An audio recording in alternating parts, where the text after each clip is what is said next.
गुरु ब्रह्मा गुरु विष्णु गुरु देवो महेश्वर गुरु साक्षात् परब्रह्म तस्मै श्री गुरुवे नमः।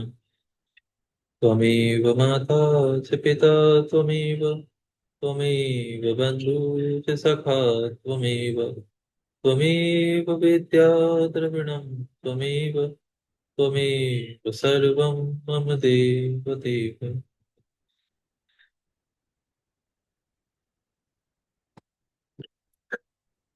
यह प्रसंग राजा दक्ष के यज्ञ का चल रहा है। इसमें ब्रह्मा जी बोले, हे नारद, उन वीरभद्र की इस बात को सुनकर बुद्धिमान सुरेश्वर भगवान विष्णु प्रसन्नता पूर्वक हंसते हुए कहने लगे। भगवान विष्णु बोले, हे वीरभद्र जी, आज आपके सामने मैं जो कह रहा हूं उसको सुनिए। आप मुझ शंकर के सेवक को रुद्र विमुख मत कहिए। कर्म में निष्ठा रखने वाले अज्ञानी इन दक्ष ने मूर्खतावश पहले मुझसे यज्ञ के लिए बार बार प्रार्थना की थी। मैं भक्त के अधीन हूँ और वे भगवान महेश्वर भी भक्त के अधीन हैं। हे तात, दक्ष मेरे भक्त हैं, इसीलिए मैं यज्ञ में आया हूँ।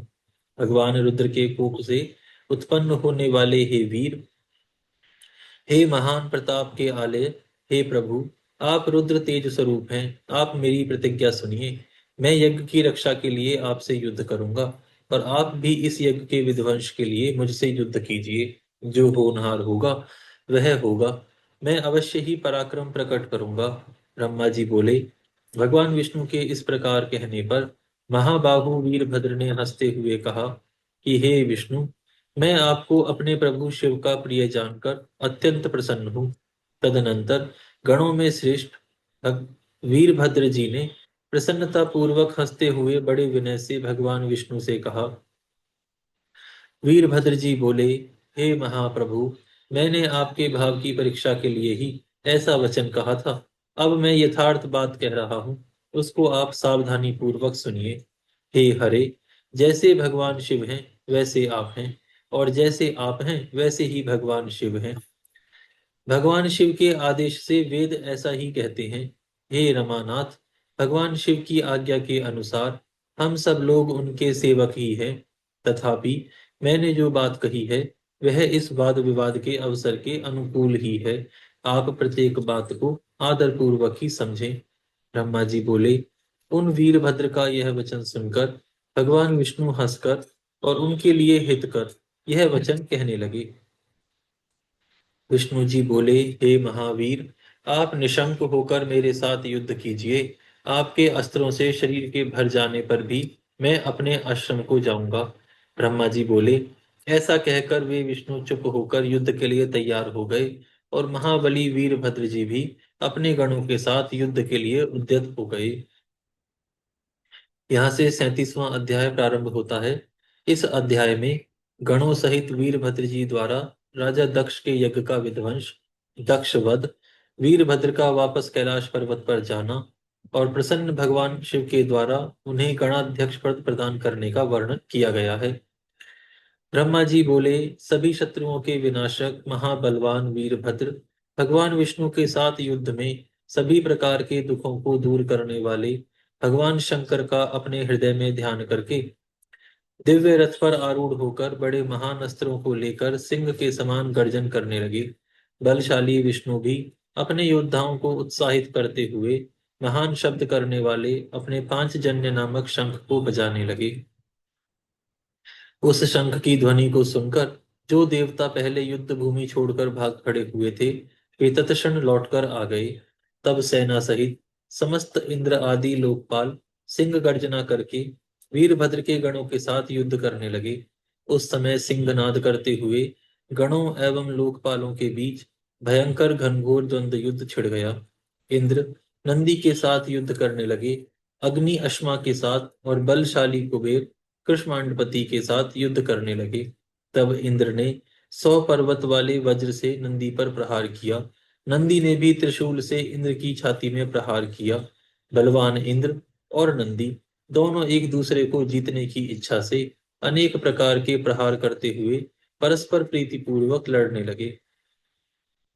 अत्यंत क्रोधयुक्त अग्नि ने अपनी शक्ति में अश्मा पर प्रहार किया तथा उन्होंने भी अग्नि पर बड़े वेग से तीक्ष्ण धार वाले त्रिशूल से प्रहार किया। गणों में श्रेष्ठ युद्धपति महालोक प्रीति पूर्वक शिव जी का ध्यान करते हुए यमराज के साथ घनघोर युद्ध करने लगे। महान बलशाली चंड आकर के नित्र नियति को तिरस्कृत करते हुए बड़े बड़े अस्त्रों से उनके साथ युद्ध करने लगे। महाबलवान मुंड भी त्रिलोकी को विस्मित करते हुए अपनी उत्तम शक्ति से वरुण के साथ युद्ध करने लगे। वायु ने अपने परम तेजस्वी अस्त्र से भृंगी को आहत कर दिया और प्रतापी भृंगी ने भी त्रिशूल से वायु पर प्रहार किया। वीर कृष्मांडपति ने पहुंचकर हृदय में आदर पूर्वक शिवजी का ध्यान करके कुबेर के साथ युद्ध करना प्रारंभ किया। महान भैरवीपति योगिनियों के समूह को साथ लेकर समस्त देवताओं को विदीर्ण करके विचित्र रूप से उनका रक्त पीने लगे। क्षेत्रपाल श्रेष्ठ देवताओं का भक्षण करने लगे और काली भी उन देवताओं को विदीर्ण कर रक्त पीने लगी। तब शत्रुओं का संहार करने वाले भगवान विष्णु उनके साथ युद्ध करने लगे और उन्होंने दशों दिशाओं को दग्ध करते हुए वेग पूर्वक अपना चक्र फेंका। चक्र को वेग पूर्वक आते हुए देखकर बलवान क्षेत्रपाल ने सहसा वहां पहुंचकर उस चक्र को ग्रसित कर लिया। शत्रुओं के नरगर को जीतने वाले भगवान विष्णु ने अपने चक्र को ग्रसित हुआ देखकर उसके मुख को मसलकर उस शत्रु के मुख से चक्र को उगलवा लिया। तब संसार के एकमात्र स्वामी महानुभाव तथा महाबलवान भगवान विष्णु अत्यंत कुपित हो उठे। वे क्रोधित होकर अपने चक्र तथा अनेक प्रकार के अस्त्रों को लेकर उन अस्त्रों से उन महावीर गणों के साथ युद्ध करने लगे। भगवान विष्णु ने प्रचंड पराक्रम के साथ भयंकर महायुद्ध किया। वे अनेक प्रकार के अस्त्र चलाकर प्रसन्नता पूर्वक उनके साथ युद्ध कर रहे थे। वे भैरव आदि गण भी अत्यधिक क्रोध में भरकर महान ओज से अनेक प्रकार के अस्त्रों को छोड़ते हुए उनके साथ युद्ध करने लगे। इस प्रकार अतुलनीय तेज वाले भगवान विष्णु के साथ होते हुए उनके युद्ध को देखकर बलवान वीरभद्र लौटकर उनके पास पहुंचकर भगवान विष्णु के साथ स्वयं युद्ध करने लगे। उसके बाद महातेजस्वी माधव भगवान विष्णु अपने चक्र को लेकर कुपित हो उन वीरभद्र के साथ युद्ध करने लगे। हे मुनि, उस समय अनेक प्रकार के अस्त्र धारण करने वाले महावीर वीरभद्र तथा सागरपति विष्णु उन दोनों का रोमांचकारी घनघोर युद्ध होने लगा। भगवान विष्णु के योग बल से उनके शरीर से शंख चक्र और गदा हाथों में धारण किए हुए असंख्य वीरगण प्रकट हुए। भगवान विष्णु के समान ही बलशाली तथा नाना प्रकार के अस्त्रों को धारण किए हुए वे वीरगण वार्तालाप करते हुए वीरभद्र के साथ युद्ध करने लगे। वीरभद्र ने भगवान शंकर का स्मरण करके विष्णु के समान तेजस्वी उन सभी को अपने त्रिशूल से मारकर भस्म कर दिया। तत्पश्चात उन महाबली वीरभद्र ने युद्ध भूमि में ही लीला पूर्वक भगवान विष्णु की छाती पर त्रिशूल से प्रहार किया। हे मुनि, पुरुषोत्तम श्री हरि त्रिशूल के प्रहार से घायल होकर सहसा भूमि पर गिर पड़े और अचेत हो गए। तब प्रलयाग्नि के समान तीनों लोकों को जला देने वाला और वीरों को भयभीत करने वाला अद्भुत तेज उत्पन्न हुआ।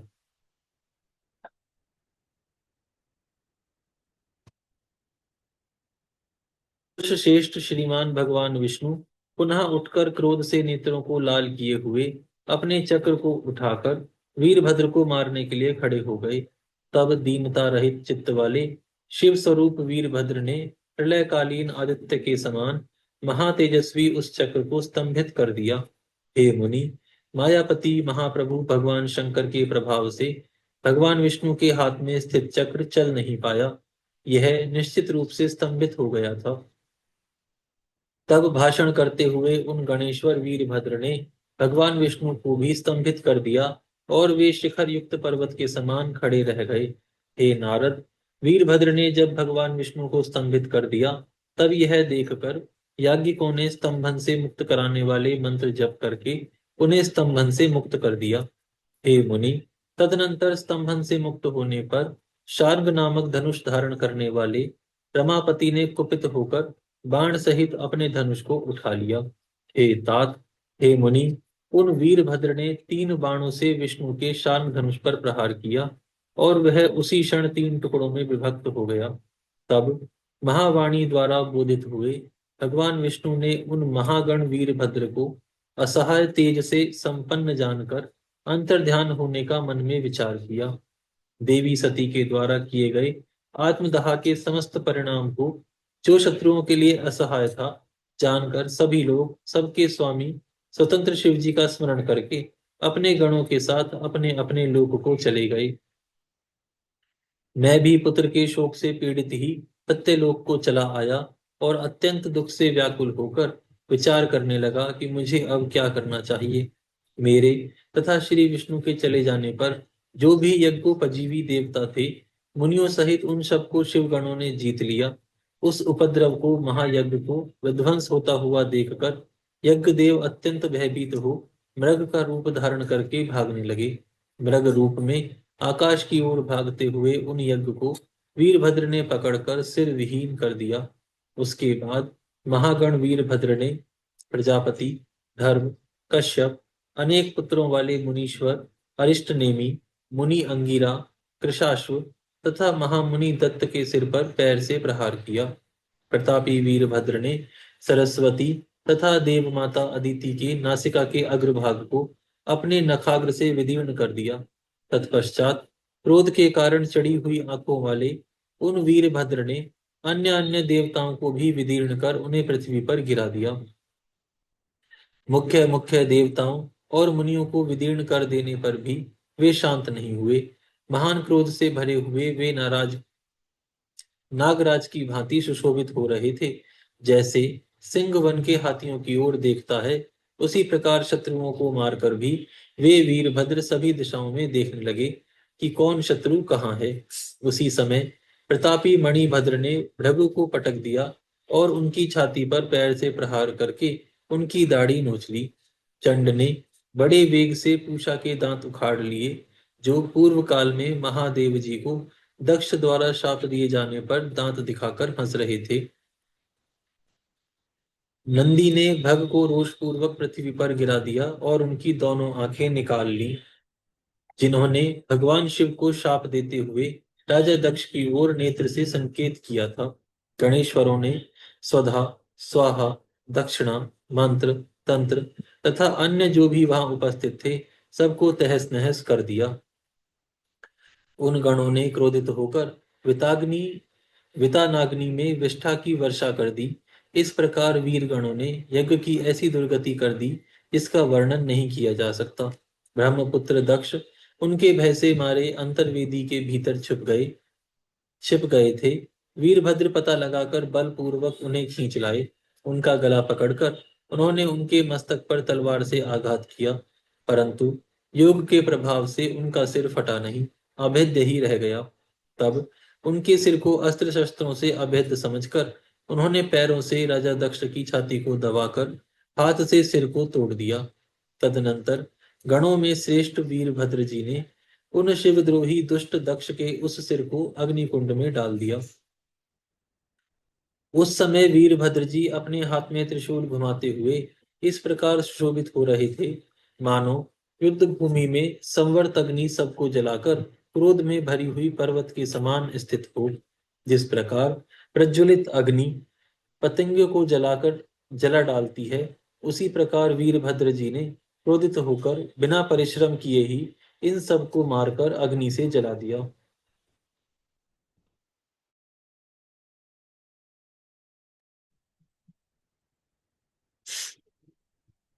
तत्पश्चात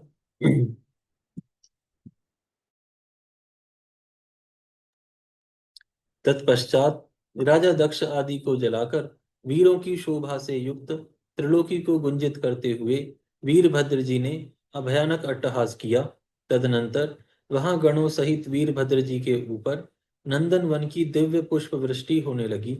शीतल, सुगंधित तथा सुखदायक हवाएं धीरे धीरे बहने लगी और उसी के साथ देवताओं की दुंदुभियां बजने लगी।